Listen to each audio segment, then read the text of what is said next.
Hello, this is Frodo, and welcome to episode 7 of Stray Dog Footy. I trust you are well and are as excited as I am seeing the players back at training. Round 2, starting Thursday, June 11th, is getting closer and closer, and I can't wait. I am especially stoked about my Bulldogs taking on the Saints on Sunday, June 14th. Go Doggies! Okay, I'd like to put out a call to everyone listening to this podcast. My friend Joanna at the AFL Obsessed podcast just did something similar, and it was a lot of fun. So what I'm asking from you is to briefly tell me your favorite footy story. Something funny or inspirational, but definitely memorable. Was it seeing your team win the premiership? Was it playing your first game of footy or kicking your first goal? Was it meeting a favorite player? What moment, when you think about it, just brings back that amazing feeling you had at the footy? You can send me an email at straydogfooty@yahoo.com or message me at Facebook, Instagram, or Twitter with @straydogfooty. It can be a written message, which means I will read it out loud, or better yet, send me a sound clip, even recorded on your phone, and I'd love to include it in a future episode. As far as one of my own personal favorite footy stories, I'll share one now, as it ties in with the subject matter I wanted to discuss in this episode. I've heard it said that you shouldn't meet your heroes. Well, I did, and it was one of the best days of my life. If anyone listening is a Facebook friend of mine, you might have seen my current profile photo. It is probably the longest lasting profile photo I have ever displayed on Facebook, and I have absolutely no plans on changing it anytime soon. If you haven't seen it, it is a photo taken at the Whitten Oval during banner making for then Captain Easton Wood's 150th game that was coming up the following weekend. It is a photo of myself with none other than Irene Chatfield. And in case you don't know who she is or what she did, please stay tuned. I first met Irene on a cold and dreary Tuesday morning in June of last year. I know it was a Tuesday because I was at a Western Bulldogs open training session, which are usually held on that day of the week. And due to the weather, there was almost no one there besides the players and coaches. Standing behind the fence at Whitten Oval was a man and his young son, both obvious Bulldogs fans. Two young, possibly teenage girls who were looking for autographs for a friend's birthday card. And me. The Bulldogs ran through their practice drills, and it was fascinating to see, and especially hear, though I could tell they weren't loving the cold. Every now and then a player or two, or a coach, would come over and say hi, shake hands, remember that strange custom? Sign autographs, and pose for photos. Then the whole team lines up to walk past the fence and go back into the locker room. I'm vying for a good position, but I can't really justify muscling out two teenagers and a man and his young son, as much as I might want to, mind you. But as the players walk past, I noticed a few more people have arrived to greet the players, and I am thrilled to recognize one of them as Irene Chatfield. It technically wasn't the first time I had seen Irene in person. This wasn't my first day at the kennel. I had actually seen her a few days before inside the cafe, making the rounds and talking to just about everyone at the different tables. Here had been my big chance to say hi and to thank her for everything she had done for the club. Something I had wanted to do since I first started learning about Bulldogs history years before. And I chickened out. And for days after, I had been beating myself up for being the spineless failure I was. Well, now here, suddenly, is my second chance, and I'm not going to waste it. She's talking to another woman standing beside her. Waiting for a suitable lull in the conversation, I try to wedge myself in as politely as possible and apologize for the interruption. I introduce myself, tell her I'm in town from the States to see the Doggies play in person, and I say I just wanted to say thank you for all that she has done for the club. I was so surprised at how big her smile was. She shook my hand and said how nice it was to meet me, and what a privilege it was to have been able to help the club, and that she was only one of many that had helped. As I'm listening to her talk, trying to contain my excitement, It is only then that I notice that the other woman standing beside Irene and smiling at our conversation is none other than Jenny Hodgson.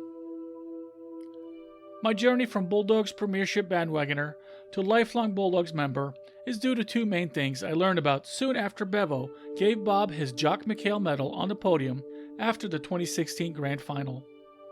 One was Irene's story, which I will delve much deeper into in a moment. The other, probably the first thing that popped up when I typed Western Bulldogs in the YouTube search field, was Year of the Dogs, a documentary filmed during the 1996 AFL season. It features two die-hard Footscray Bulldogs fans, the lovely Pat Hodgson and her equally lovely daughter Jenny, who remain loyal to their club no matter what. Unfortunately, Pat is no longer with us, but I take great comfort in knowing that she did live to see her Bulldogs win the Grand Final. But I just fell in love with the love that she and Jenny had for their club, so much that I myself became a Bulldog at heart. And here I am, meeting two of the most influential women of my life at the same time. And not only are they both as wonderful as I could ever have hoped, once the Bulldogs players, whom I actually sort of forgot about, honestly, finished retreating to the warmth of the locker room, these two heroes of mine actually invited me to have lunch with them at the cafe. Can you believe it? You ever have a conversation with someone where you're mentally pinching yourself over and over, telling yourself that this is actually happening? Absolutely surreal. And then, hugs all around. What a day. By itself, it would have made my trip to Australia worth it. A few days later, I again meet Irene, this time with the cheer squad, who so generously invited me to come help with banner making. What an honor, and so much fun. I value the photos I got with them almost as much as the friendships that were formed. I would like to thank all of them by name, but I just know I'd forget to mention someone, and I'd feel terrible about that. So instead, just know that the entire Bulldogs cheer squad has my undying support and love for the rest of my life. And a few days after that, my buddy Rich and I are standing just off the field down the race at Marvel Stadium with the honor guard about to go out on the turf to cheer the mighty Bulldogs as they take the field. I'm a bit shell-shocked from all that's going on, so I'm quite oblivious to everything. And Rich tells me that there is a lady waving at me from up above us in the stands. I look up, and once again I am so surprised to see that it is Jenny Hodgson. I managed to find her at halftime, and I also meet some of her friends. One man asked why I became a Doggy supporter all the way from Florida, and it was my great privilege to just point to Jenny and smile. I also met her friend Carrie, whom I still keep in contact with. There were more hugs, too. I will leave a link to the Year of the Dogs documentary in the show notes. However, as much as I loved that documentary, it would never have been made. In fact, everything we now know as the Western Bulldogs would have been erased from the timeline had it not been for Irene Chatfield and her loyalty and bravery back in 1989. And I shall now try to do her story, up until now anyway, a small measure of justice. Irene says she is always rushing around, and her birth in 1949 was no different. Going into labor, her mother Evelyn made it no further than the bottom of the stairs of their home in Fitzroy before Irene arrived. A few years later, the family moved to Altona and were informed that this was Footscray territory. Irene's mom went with Footscray, but her dad, Selwyn, wanted to stay a Carlton supporter. As far as the children, Irene's parents came to an understanding. Girls would barrack for the Bulldogs, and the boys would be raised as Carlton fans. Irene and her oldest sister Judy did just that, becoming lifelong Bulldogs supporters. But her dad had less success with Irene's rebellious brothers, them becoming Richmond and North Melbourne supporters instead. Irene was too little to attend the 1954 Premiership, but her sister, 8 years old at the time, did go with her father. Then, when Irene herself was 8, the family moved up to Upwey as the sea air of Altona didn't agree with her dad. But Irene continued to go to the Bulldogs games, taking the train by herself across the city from the time she was 11 years old, whenever she could. She joined the Bulldogs cheer squad when she was 15 and has been associated with it pretty much ever since in some capacity or another. At 18, she got her own car, never to miss another Bulldogs game. It was around this time Irene met her future husband, a Collingwood supporter, no less. As they say, love is blind, I guess. They were married a few years later, and 8 weeks after they were wed, just 3 days before her 20th birthday, Irene was driving her husband's red Toyota near their home in Listerfield when she had a terrible accident. Barely missing the trees along the side of the road, she careened off a cliff, and this being the days before mandatory seatbelt use, she was ejected through the windshield. Though she suffered severe lacerations all over her body, including her head, this may have actually saved her life as the car itself was crushed. She was also extremely lucky that the car didn't land on top of her, but it did come extremely close. And her injuries might have been even much more severe from her smashing through the shattered windshield were it not for her thick Bulldogs jacket she was wearing that was cut to shreds by the ordeal. Clinging to life, Irene was very fortunate that 3 teenagers out for a drive happened to see her mangled car off the road and went down to investigate. They wrapped her bleeding head in a blanket from her car and drove her to the nearest hospital. Once there, her injuries were so severe that she needed to be transported to another hospital in an ambulance. En route, Irene went into cardiac arrest, but the medics luckily were able to bring her back. After 8 hours of surgery, Irene was in a coma for nearly a week, and her family and friends did not think she would make it. But she did recover, 400 stitches later, with time and more hospital visits. Unfortunately, the strain of it all proved too much for her marriage, and they eventually divorced. However, this was not Irene's last time in the hospital. She is also a breast cancer survivor.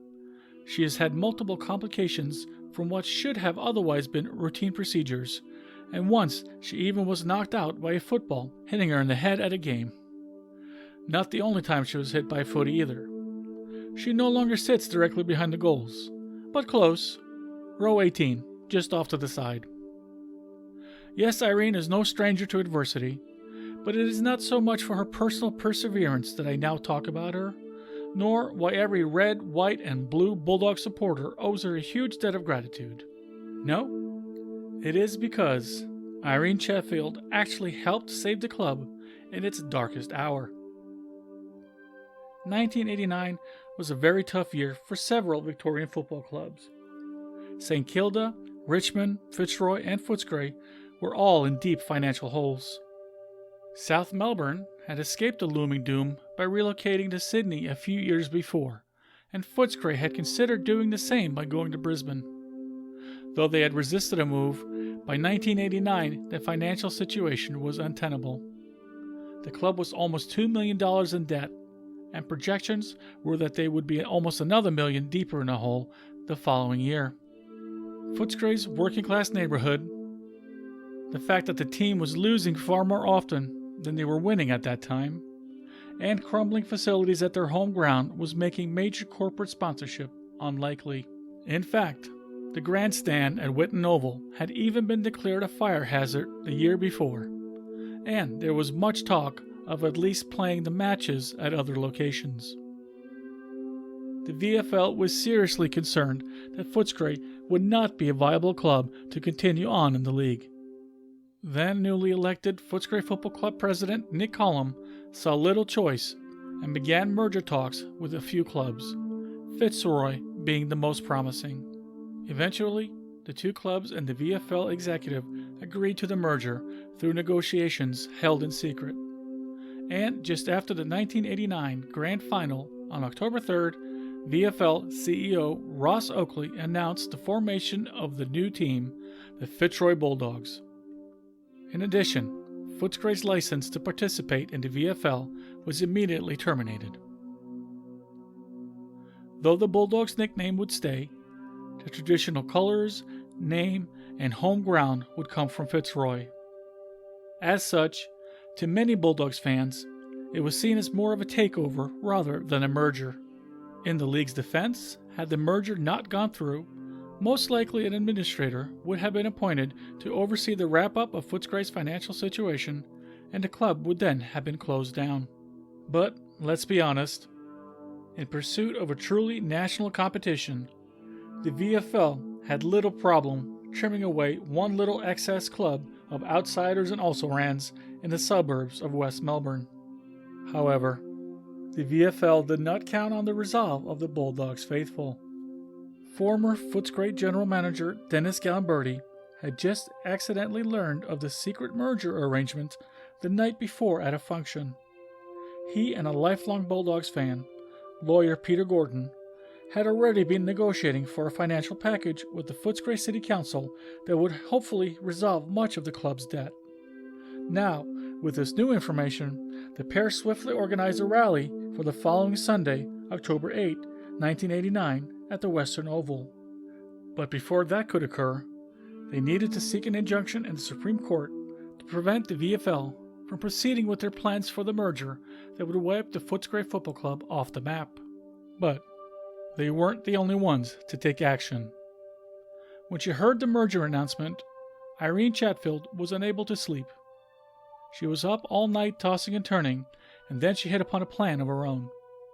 The next morning, she began phoning radio stations, and finally she found one that would put her on the air.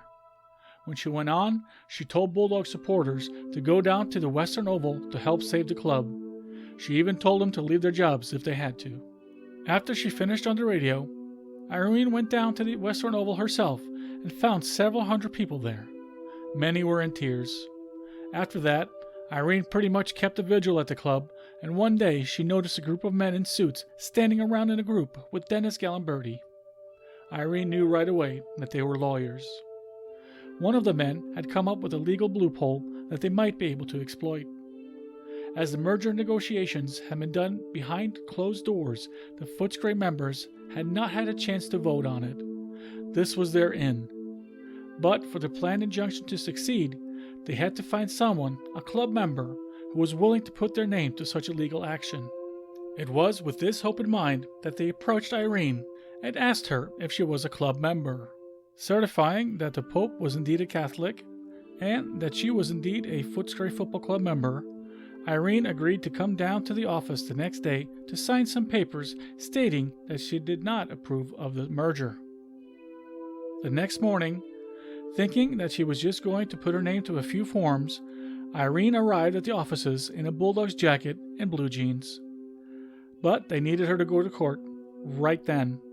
There was no time to go home and change.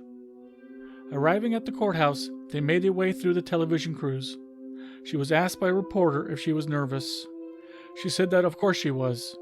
After all, she'd only been to court once before, and that was for her divorce. Hardly the same thing as the Supreme Court. But I've also heard Irene say she's been to court twice and won both times. Inside the courthouse, she was asked to sign another piece of paper. This one declaring that she would be liable for any court costs incurred if they lost the case, as the indebted club was in no position to pay for them. By signing, she would be legally obliged to hand over her assets. This was a point that many people would have stopped and reconsidered. In fact, there were several other members whom the legal group had asked to be the name and face of the legal action. All had pulled out. And who could blame them, honestly? I'm not sure the cost exactly, but imagine a Supreme Court's time comes at a premium. Only Irene had the faith to see it through. She thought it was worth it, just for the club to have this one chance at survival. Losing her club was something she could not afford to do. Anything else she could battle back from and rebuild.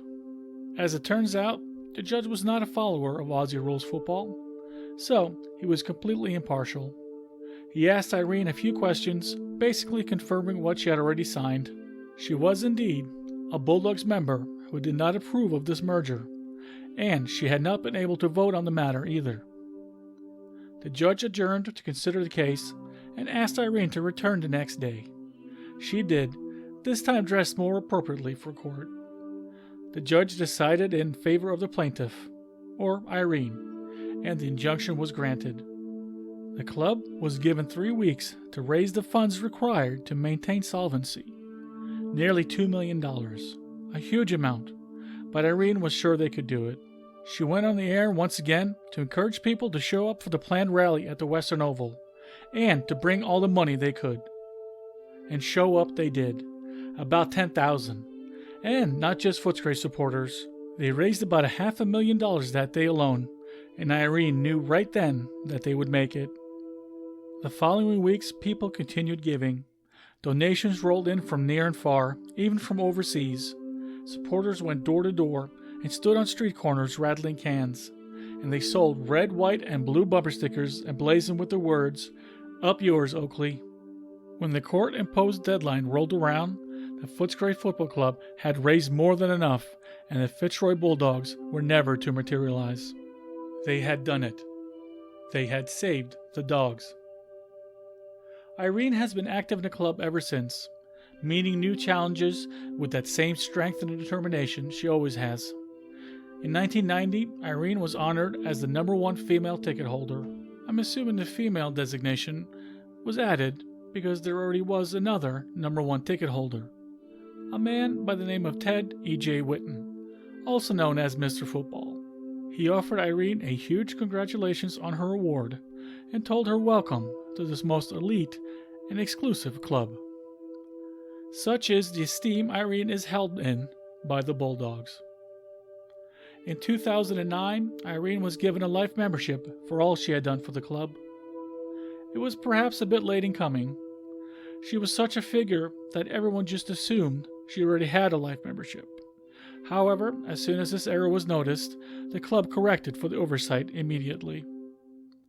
In 2019, a few months after I had the great pleasure of meeting Irene, for the 30th anniversary of the Fight Pack, as it is known, she was named to toss the coin before a Bulldogs game.